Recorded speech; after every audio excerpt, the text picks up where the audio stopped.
Bueno, llegamos. Respira hondo. ¿Cómo vamos? ¿Todo bien? Muy bien. Un poquito más tranquila que vos. Pero si alguien está a las corridas como huergo, respiren. Esperá que el COI creo que se fue para la oficina. Para. ¡Coy! ¡COI, pasá! Ahí está. Ahora. Bueno, arrancamos la última jornada de la semana de Digital Love. Venimos en modo viernes hoy. Modo viernes. Modo viernes, Sí. tiempos de viernes, tema de viernes.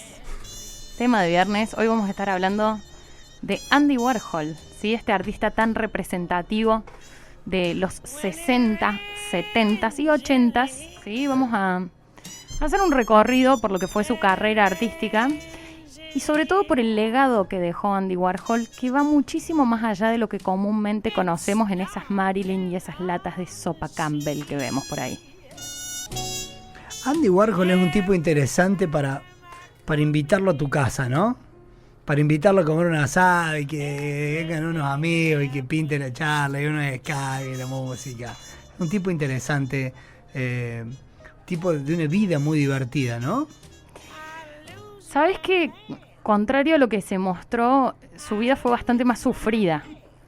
Y un tipo que fue como el centro de la fiesta, pero en sí, él, como ser humano, vivió muy sufrido y muy entristecido. Y esa es la parte de Andy Warhol que comúnmente no es tan conocida y que es interesante entrar un poquitito ahí para entender de qué va su arte.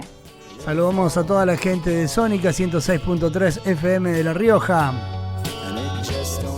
A toda la gente que de todo el país sintoniza por www.lasrosas.com.ar. Hay música que tiene que ver con Warhol. Hay música, hay literatura, hay cine, hay televisión, hay todo. Lou Reed y su banda The Velvet Underground. Velvet Underground, ¿cuál es la etapa de Velvet Underground? La famosa banana de Andy Warhol. La famosa banana. Andy Warhol fue manager de la banda. Mira. Bueno, ahí vamos, ¿sí? Con Velvet Underground, la banda de Lou Reed, con uno de sus hits de todos los tiempos. Presentando a la estrella del programa de una. ¿Cómo estás, Rocío? ¿Todo bien? Muy, muy bien. Contenta. Muy bien. Qué equipazo, lindo cuarteto el de hoy. Lindo cuarteto, van a salir cosas buenas. Muy buenas. Esperaba este momento, quiero decir. De estar con Candy Coy, te lo dije. Hace 3 días. Justo me llamó el COI hoy y me dice, hoy no puedo ir. Sí, hoy ya te busco. Por supuesto llegué tarde después por buscarlo el COI. Pero... Andy Warhol. Nacido como Andrew Warhola, ¿no? Esa A se cae del apellido una vez que desembarca en Nueva York. Pero ya vamos a llegar ahí. Vamos de a poquito degustando un poco la historia y la biografía de este artista que, como ya dijimos, fue un hito de la segunda mitad del siglo XX, si no el más importante de la segunda mitad del siglo XX, ¿no? Pero pasó algo en la vida de Andy, de muy chiquitito, que marcó todo lo que iba a ser el resto de su biografía, ¿sí? Y es que comenzó a padecer de una enfermedad muy particular, ¿sí? Un trastorno en el sistema nervioso conocido comúnmente como el baile de San Vito, ¿sí? Que le provocaba movimientos involuntarios de sus extremidades y una extrema sensibilidad y despigmentación de la piel.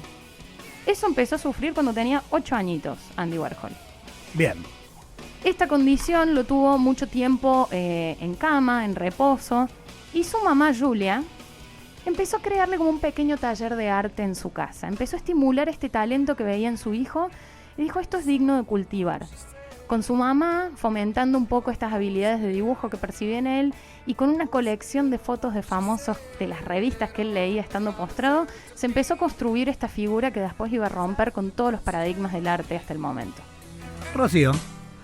Bueno, me encanta este tema, primero que nada, porque me parece un excéntrico espectacular.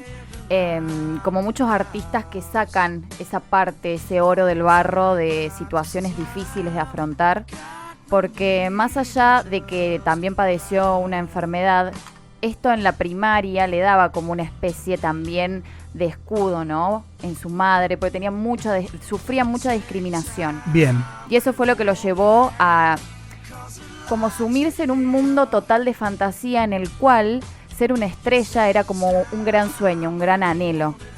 Y él buscaba todo el tiempo escribirle cartas. De hecho, muchas cartas que le escribió a artistas de la época, de ese momento, le han contestado. Y él se imaginaba en ese mundo, pero nunca llegó a creer que iba a ser uno de los más importantes famosos de la época. A los 14 años Andy Warhol pierde a su papá. Su papá muere sabiendo que Andy tenía un talento especial y que Andy iba a ser alguien. Y reserva gran parte de su herencia para destinarlo a la educación de Andy, para que él vaya a la universidad y estudie. Esto se lo comunica a sus hermanos antes de morir. Y así fue, ¿sí? Toda su familia se abocó a que Andy pudiera formarse, ir a la universidad, hasta que en el año 1949 desembarca en la mítica Nueva York. Bien.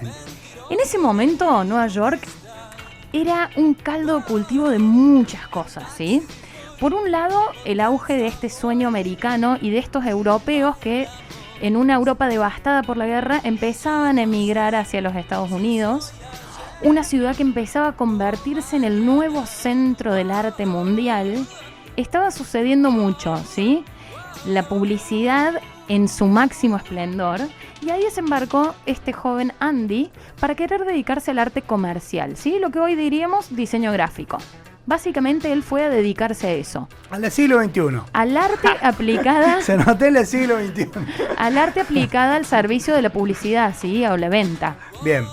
Llega este Andy, desembarca en Nueva York, consigue un trabajo en la aclamada revista Glamour, donde empieza a hacer dibujos de moda, ¿sí? Empieza a hacer dibujos de moda para la revista.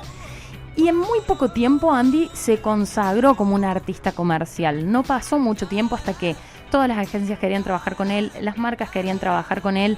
Él ya estaba consolidado ahí. Sí. Pero eso no era lo que él quería. No le bastaba con eso. No le bastaba con la plata que levantó haciéndose artista comercial, con los premios que ganó, con el reconocimiento que tenía. Él quería más. Él quería ser reconocido como un verdadero artista. ¿Pero qué pasaba? Siempre tenemos que ver lo inmediato anterior. ¿Qué era lo que estaba pasando a nivel artístico en Nueva York en ese momento? Expresionismo abstracto. Jackson Pollock, ¿sí? Un Pollock, no me pongas esa cara, ya vamos a hacer un programa de Pollock. No dije nada.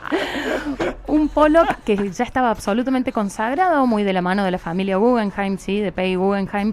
Absolutamente consagrado, tapa de revistas. Un artista que predicaba esto que nos había traído el expresionismo abstracto, que era: mostremos nuestro espíritu en la obra. Combatamos esta sociedad comercial mostrando lo espiritual. Y de pronto vino Andy Warhol y le dijo: yo quiero ser artista. Y venía del palo comercial. Claro. Bueno, qué lindo cambio, ¿no? Pasar de Jackson Pollock a Andy Warhol. Qué lindo cambio.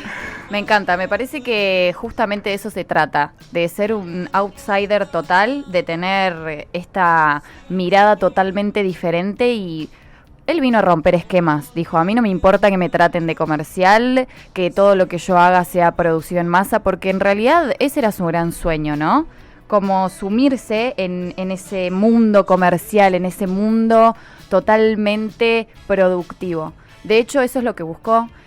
A sus amigos a veces los juntaba y le pintaba algo en blanco y negro y le decía: bueno, chicos, coloreen. Y eso iba y se lo presentaba a los directores de arte de las agencias de publicidad o de las distintas editoriales como para comprárselos.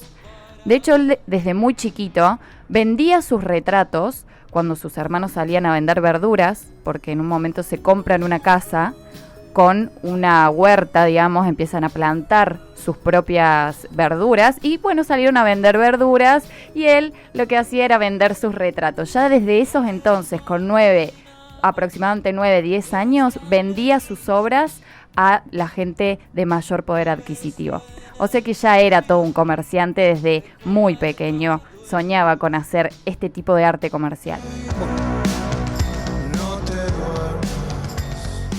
Estaba sucediendo también, justo cuando se despierta este deseo de Andy Warhol de consagrarse como artista, había una corriente que estaba empezando a despertarse, que era la corriente del arte pop, ¿sí? Con sus originales, Lichtenstein y Jasper Jones, que empezaban a traer un arte diferente a este que tenía el expresionismo abstracto, que estaba como muy ponderado en esa época. Bien. Y él al principio un poco se montó en lo que estaban haciendo, sobre todo Lichtenstein con los cómics, y un poco lo que estaba haciendo Jasper Jones de retratar objetos, ¿sí? Sin ninguna profundidad de expresión artística del propio artista.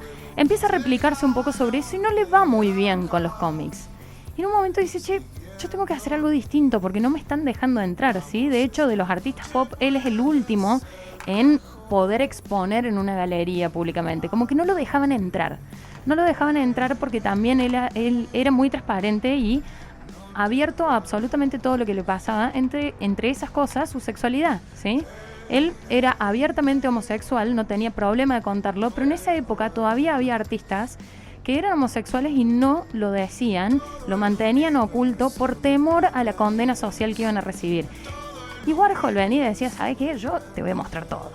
Y si no te gusta, curtite. ¿Qué festejaba? Lo amo. Un datito de color a esto de su gran libertad en cuanto a su orientación sexual. Hablaron de Andy Warhol. Sí. Bien. Perdón. Perdón. ¿Qué estás insinuando? Con respecto a Andy Warhol, sí, y a su gran libertad y su voz muy viva en cuanto a su identidad sexual, él, bueno, en su ciudad natal, en Pittsburgh, la policía tenía como tipo una blacklist, una lista negra de todas estas personas a las cuales llamaban con un término aberrante y entre 200 comillas como pervertidos, y los perseguían, pero Andy Warhol decidía pintarse las uñas de colores brillantes y pasearse con un traje de pana rosa. Ya lo hemos mencionado en algunos programas acá que hablamos de arte, que hubo un quiebre en el arte cuando apareció la fotografía, cuando apareció el cine, ¿sí? Y es que el arte dejó de rendir a un fin específico, ¿sí? Digamos que la funcionalidad del arte hasta ese momento ya se había vuelto obsoleta. Entonces los artistas tenían el desafío de buscar una nueva finalidad para el arte. Artistas plásticos. Los artistas plásticos, bien, exactamente. Tenían que buscar una nueva finalidad que no fuese la representación de la realidad, porque ya había un medio que representaba más fielmente la realidad, ¿no? Y un poquito del inception o del origen de lo que puede haber sido el arte pop y particularmente el arte de Andy Warhol se puede encontrar en el dadaísmo, ¿sí? Que es una vanguardia de comienzos del siglo XX que nos hablaba de que la obra de arte en sí no es arte por ser una obra, sino que es por lo que genera en el espectador. Y si el artista pone algo enfrente y dice eso es arte y eso genera algo en el espectador, pues entonces es arte. Es lo que pasó con Marcel Duchamp con sus controversiales obras del urinario y la rueda de bicicleta, ¿sí? Como bien, yo digo que esto es arte y esto a vos te genera un impacto, cualquier tipo de impacto, ya sea que digas esto, ¿cómo va a ser arte? Ya eso es un impacto y por consiguiente, como yo, artista, puse esto acá, esto se convierte en arte. Esa línea siguió Andy Warhol y por eso quienes tratan de comprender a Andy Warhol sin hacer el análisis de lo que estaba pasando en el arte en el siglo XX, erran porque se comen una parte de la historia muy importante. No es ver si la pincelada de una Marilyn es artística o es talentosa según la comparación con un Leonardo da Vinci. Son cosas diferentes. Y el arte no se puede pensar ni analizar sin el contexto sociopolítico del momento. Sí, me la acuerdo a Marta Minujín en una manifestación en Buenos Aires, todos con carteles que decían arte, arte, arte, arte, arte. ¿Y qué hay de arte en el arte, en la palabra arte y el cartel y el grito en sí, no? Hay un momento que la palabra empezó a degenerarse, ¿viste? Por ahí pibes que salen de una escuelita de algo y te dicen que son artistas porque están en segundo año de algo o porque pusieron música en 5 fiestas. Me parece que es muy... subjetivo. Se convirtió en algo muy fino hablar de artista en primera persona. Che, ¿realmente estás convencido de que sos un artista? Pero al mismo tiempo, yo creo que la pregunta que subyace es ¿quién tiene la definición de lo que es arte? Claro. ¿Quién soy yo para decir que tal es artista y que tal no lo es? Me parece que es algo meramente subjetivo y esa es la magia del arte, ¿no? Justamente es lo que tiene de trasfondo, que te pueden poner un inodoro en el medio de la calle y decirte que es arte y ¿quién te lo va a venir a discutir? Ahí le podés caer. Cande. Acá nos mandan tremendo programa como siempre y qué lindo escuchar más seguido la voz de Rocío. Se nota que sumaron un bocho impresionante al equipo y que siempre tiene algo inteligente o datito de color que decir. Excelentes saludos. Ay, ¿me puedo casar? Huergo, ¿sabes lo que es el arte? El arte es cuando te estás cagando de frío, papá. Saludos. Adhiero. Abrazo, Ale, querido. Qué grande lo de los DJs, dice Miguel, y grande. Me gusta la definición de arte de Tatarkiewicz. El arte es toda actividad humana capaz de reproducir cosas que expresan una experiencia sensorial y que tienen que poder deleitar, emocionar o producir un choque. Qué grande, Pablito, que nos manda esto. Vamos, Pablito. Desde Buenos Aires. Qué level. Me encanta Curiosity Killed the Cat. Dice, qué temazo de los DJs, qué lindo programa. El autorizadísimo Mike Skripek. Gracias. Grande, Mike. Che, un saludo grande para los pibes de Playa del Carmen, que están todos escuchándonos. Está Tulumiñaki. Hay un perro que se llama Iñaki. Ay, me muero. Le dicen Tulumiñaki. ¿Es el de la foto? Qué cosa divina. Saludo para toda esa banda, qué jodida banda. Qué lindo saber que hay gente en Playa del Carmen, en Tulum, en Madrid, escuchándonos, ¿no? Que En decís, Barcelona lo recién me último mandan. que estaría haciendo yo si estuviese allá es escuchar. ¿A vos te mandaron de Barcelona? Sí, nos están escuchando de Barcelona. Me encanta, Santi me encanta. y Bruno. Abrazo grande, Santi y Bruno. En el año 1962 se produce un hito en la carrera de Andy Warhol, tratando de despegarse un poco de esta estética medio cómic que traían los artistas pop. Charlando con sus amigos, Andy Warhol dice, ¿qué pinto para distinguirme de esto? Para expresarme como me quiero expresar yo. Y sus amigos le decían, pinta lo que te guste, pinta algo que te guste. Y él, con absoluta literalidad, pintó una lata de sopa Campbell. Hola, buenas tardes. No creo que el arte sea tal por el mero hecho de que lo diga el creador. Y soy escéptico en cuanto a los críticos de arte. Los considero tendenciosos. Gracias, Rubén. Te queremos, Rubén. Buenísimo. 32 eran los sabores de las variedades de sopa Campbell que había en el mercado, ¿sí? 32 sabores distintos de sopita. 32 fueron las pinturas de cada uno de los sabores que pintó Andy en ese momento. Y acá entra en juego una persona cuya existencia también es la primer puerta que se abre para Andy Warhol después de un montón de rechazo en la industria de este arte más ponderado, ¿no? Que es Irving Broom, un galerista que le dice, che, ¿querés exponer en California en una galería de arte estas latas de sopa? Bueno, dale, le dice Andy Warhol. Se lleva las latas de sopa, las expone y el propio Irving, después de pasar días en la galería viendo las latas, dice, che, Andy, me pasó algo muy loco con tus latas, te las quiero comprar. ¿Por cuánto me las vendes? Andy Warhol se las vendió a las 32 pinturas por el módico precio de $1.000 en total. Ese coleccionista las vendió hace pocos años por $50 millones al Tate Museum of Art. ¿No convenía Bitcoin? ¿Cómo me gusta cuando el arte es negocio? ¿Sí? Bueno, Andy Warhol Fue el pionero en esto. Claro, lo que hablamos un poco de Gaudí, ¿no? O sea, por más que al arte lo miren de costado, no le den bola, no inviertan, hasta tengas que trabajar de otra cosa si sos artista, ¿sí? Que de golpe Barcelona sea uno de los puntos turísticos del mundo, es un 80% gracias a Gaudí posiblemente. Sí, Gaudí y un par de artistas más. Rocío Labarte. Bueno, tengamos en cuenta que una vez que él pudo y logró meterse en este circuito, pudo conjugar todo eso que lo obsesionaba.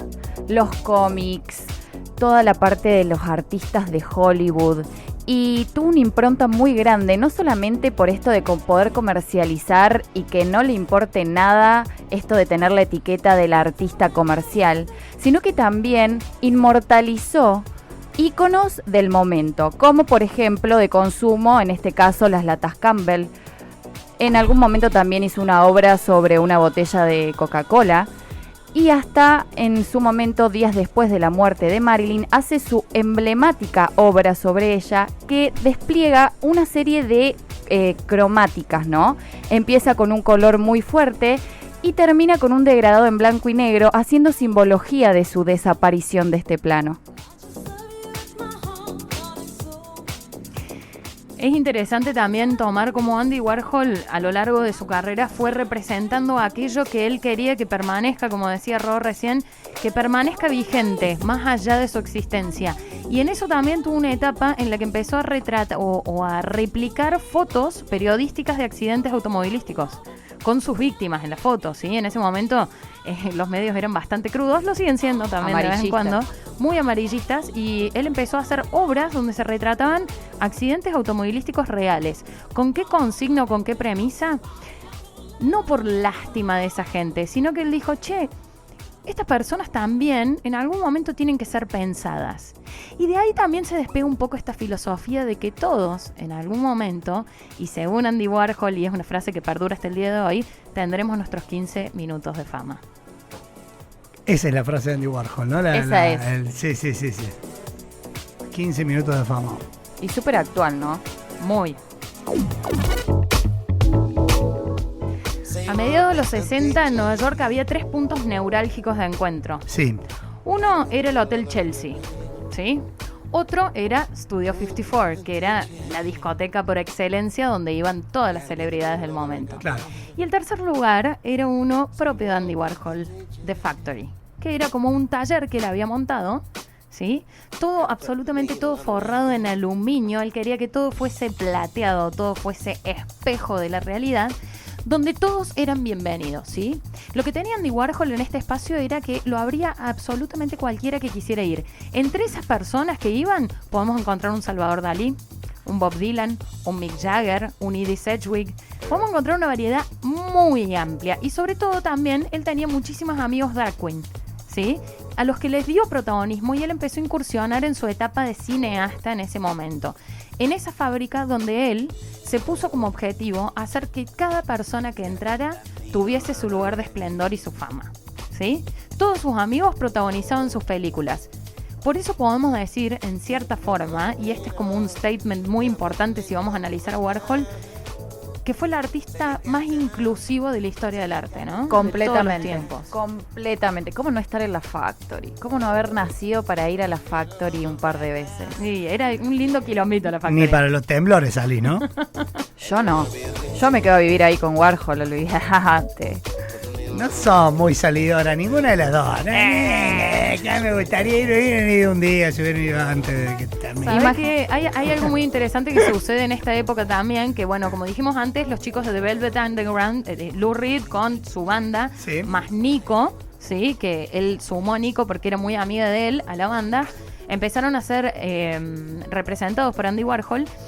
Y armaron un festival que también es un hito y que hasta el día de hoy podemos ver las consecuencias de ese festival. Fue un festival de música que mezclaba el arte performático con las artes visuales, con un show de luces, ¿sí? Todo en un mismo lugar. Ese festival se llamó Exploding Plastic Inevitable. Y es lo que al día de hoy dejó la semillita de lo que vemos en las artes visuales de los recitales, ¿no? Todo eso ideado y creado por Andy Warhol. Andy hizo que The Velvet Underground se consolide. Andy hizo que Nico se consolide. Andy hizo que Ultraviolet sea quien es hoy. Él era como un mecenas y a su vez él era una estrella. ¿La lengua de los Rolling Stones? No, no es de él la lengua de los ¿No, Rolling. ¿No es de él? El disco que él, digamos, grafiteó o que intervino, digamos, con su arte fue el de Sticky Fingers, es lo que yo tengo entendido. Sí, tengo entendido exactamente lo mismo. Bueno, Qué ganas de ir a Factory mañana, me dice. ¿A qué Factory? yo no Ojo perdería con tiempo. Factory, Yo ¿no? salgo de ahí, voy ahora. Si estuviese acá. Chequeado, no es de Warhol la lengua de los Rolling. Mirá vos. ¿No tuvo nada que ver? No, es de un diseñador gráfico llamado John Pasci. Es tan del momento, tenía tanto que ver. A mí, alguien me dijo que era de Andy Warhol y compré. ¿eh? Una fake news. Acá, Pero- Sí, acá me aclaran que era el Factory que quedaba en la Núñez. El Factory también. Te digo Me que repliego eso. Yo ¿Sabes cómo me conformo con eso? te cambiaría algo por una nochecita en Factory de la Núñez, ¿no? Qué ganas. Apareció Zurita. Bombazo Digital Love. Saludos, programón. Abrazo, Zurita, querido. Grande. Cortita, en el 68 se pudrió todo. ¿Qué pasó? Valerie Solanas, una escritora que formaba parte del crew de la fábrica, se enojó con Andy Warhol. Se enojó porque él había prometido que iba a producir su obra y Andy medio como que se colgó con otros temas, no le dio mucha pelota y Valerie no tuvo mejor idea que cazar un revólver e ir a dispararle al propio Andy Warhol.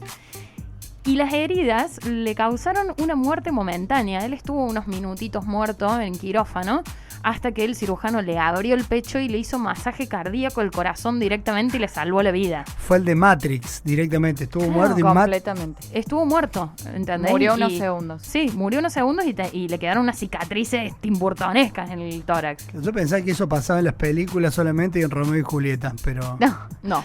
Tengamos sucede. en cuenta también que él tenía relaciones como muy íntimas y apegadas con sus amigos y a la vez tenía esta comunidad tan grande que no podía tampoco interpelar a todos y darles la misma atención. Y esta chica tenía problemas mentales, ella sufría también de esquizofrenia y bueno, en uno de sus ataques fue y le disparó a él y a un acompañante también de Andy Así es. y lo así dejó es. ahí tendido en el piso. También hay mucha controversia alrededor de cómo era Andy con sus amigos, ¿no? Porque también había un bailarín que formaba parte de este crew que en un viaje de drogas bailando se cayó por el balcón y se murió. Y lo primero que dijo Andy cuando se enteró es qué pena que no estaba ahí para filmar ese momento de que él bailaba en el aire mientras se caía. O sea, como que estaba medio despersonalizado Andy, ¿no?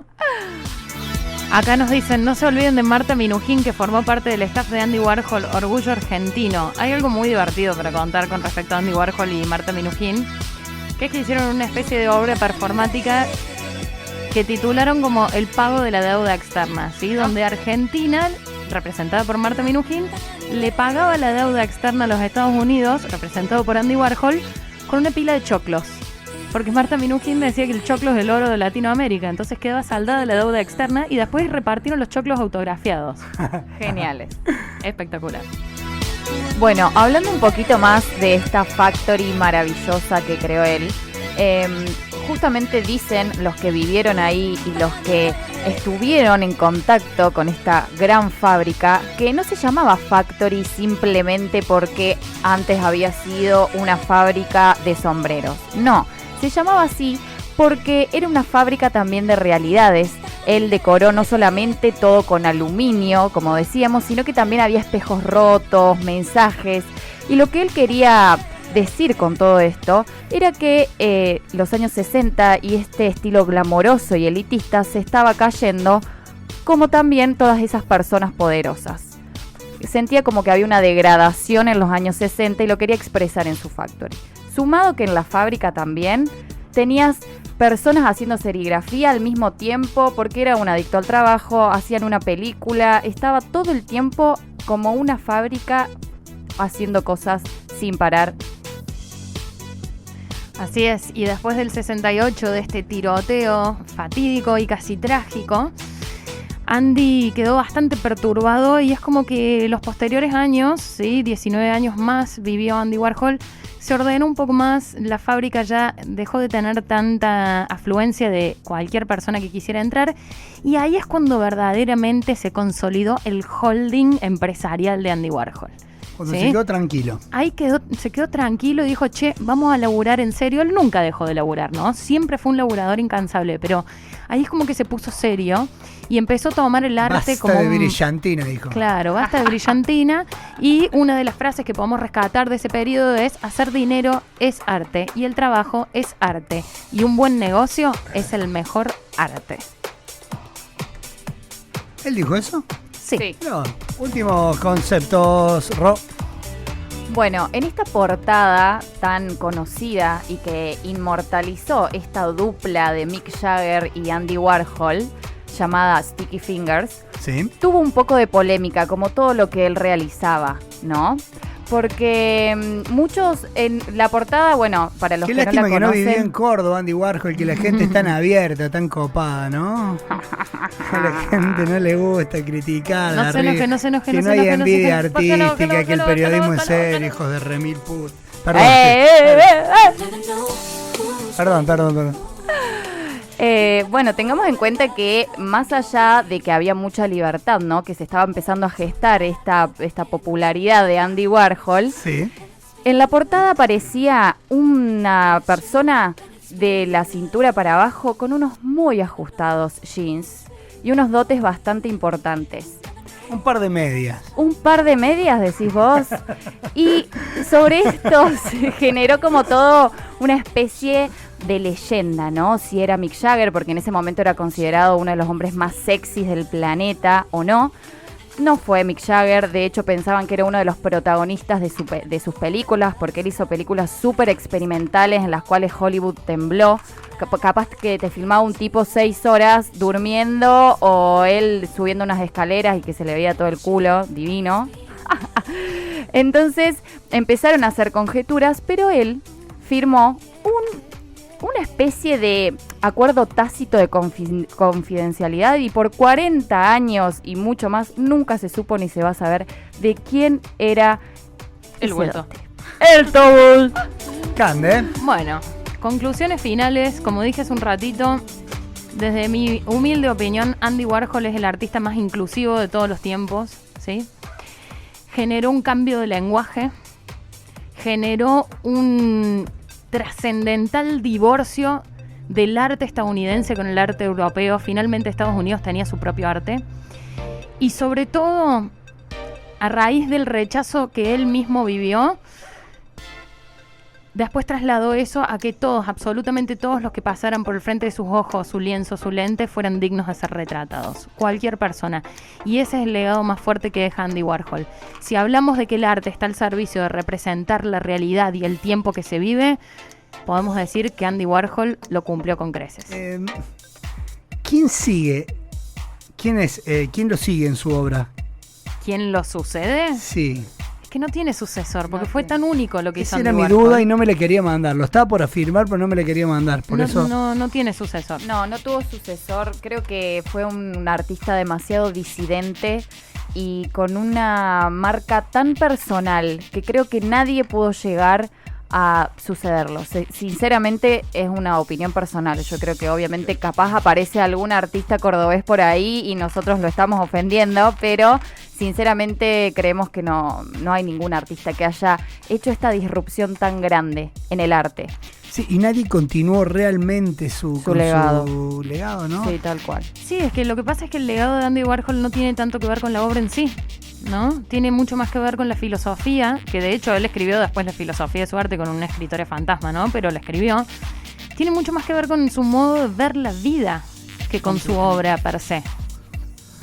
Bien, era lo que me parecía. Un Be Yourself que agarró en un momento donde estaba el arte abstracto, empezó a dibujar bananas, empezó a dibujar latas de sopa, cayó con un mambo propio y que el mambo no tuvo continuidad. Fue él. Fue un tipo que se paró donde él quiso, en el momento que quiso, a proponer lo suyo. Y ¿sabes qué es lo más importante o lo más interesante para mí? Que no se enojó con la vida. La capitalizó su dolor para hacer algo extraordinario. Eso es muy importante en los artistas, ¿no? Yo veo que sobre todo en el tema de las escuelas de arte, como que está sembrado el odio, ¿viste? No, que vos, viste, te metés en las escuelas de arte en Córdoba y no, que acá no vas a poder, te metés a estudiar y te dicen como que no vas a poder, ¿viste? Sí. Che, acá no va, no, porque no, y no tenemos apoyo y el gobierno. ¿Sabés cuántos no escuchó Andy Warhol en su vida? Claro, exactamente. Yo creo que se puede, que hay que intentar ser Andy Warhol, en el sentido de que por más que la corriente sea de arte abstracto, ¿sí? Podés hacer lo que se te cante el orto en el momento que te parezca, siempre que vos lo sientas, ¿sí? Yo creo que producir y ser vos mismo es posible y es lo que más garpa al final. Autenticidad. ¿Sí? Autenticidad. ¿Sí? Todos los programas de radio hacen sorteo, nosotros no hacemos sorteo. Vuelvo a lo que no se enojó, ¿sí? Que no se enojó Andy Warhol. Qué Eso. bueno que no se enojó. Qué bueno que no se enojó. Qué lindo que son los artistas que no están enojados con Qué poco garpa enojarse, por eso tienen que hacer el entrenamiento en negociaciones CWT. ¿Y cuándo vamos a tener el gusto? ¿El mes que viene? En 2 semanitas más o menos largamos. Muchas gracias, tengan buen fin de semana. Gracias por Gracias. acompañarnos siempre, gracias por estar. Estamos muy contentos con esto que podemos hacer.